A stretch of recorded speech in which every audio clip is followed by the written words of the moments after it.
I'm Rachel, and I'm going to take you through the course Submitting to a Journal. What should the author know? In which we will cover the key points to consider when deciding to submit an article to a scholarly journal. In this first section, we will briefly examine why it's important to publish and how to go about the submission process. But before getting into the details of what an author should know about journal submissions, we would like to throw some light on why publishing in journals is helpful. If a researcher or research group has conducted experiments, collected data, analyzed it, and derived insights accordingly, a journal article is the most usual route towards adding their contribution to the knowledge database.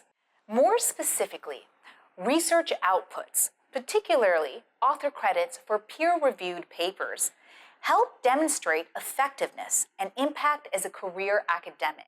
Tenure committees and national research exercises have until very recently been almost exclusively concerned with journal articles.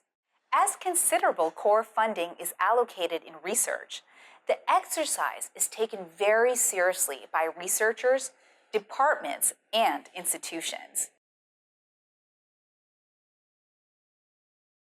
In recent years, these academic committees and funders have been expressing more interest in other research outputs, such as datasets and software, and in alternative measurements of impact, such as policy implications and public interest.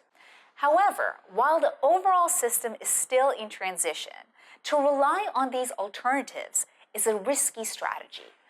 And for most career academics, published articles still form a critical part of any working resume.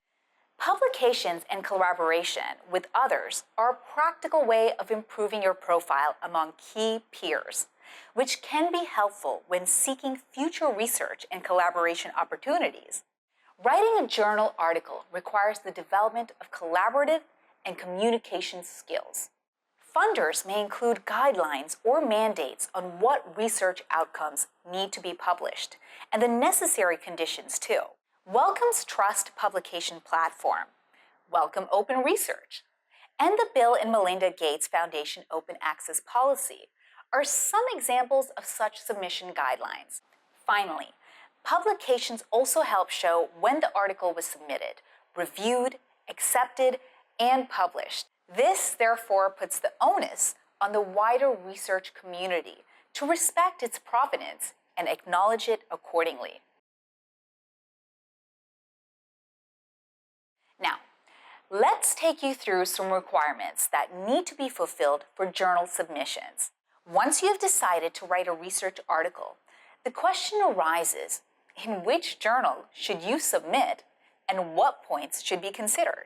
It is critical to have a clear sense of your requirements as an author or research group, and to ensure that the publication you are aiming to be published in meets your requirements.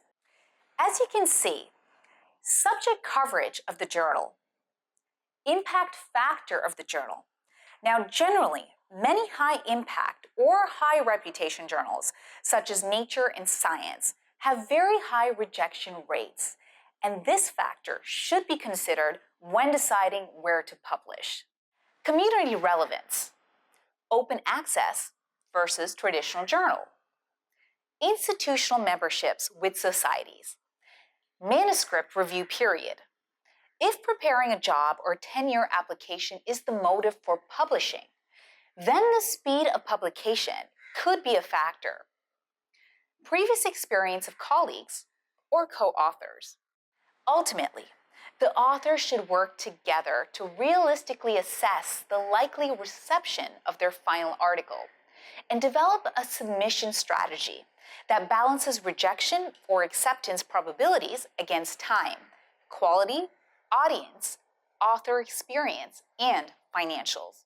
Ideally, this should be revisited periodically, especially if any conditions change. Now, in the next section, we will be reviewing the different submission systems in more detail.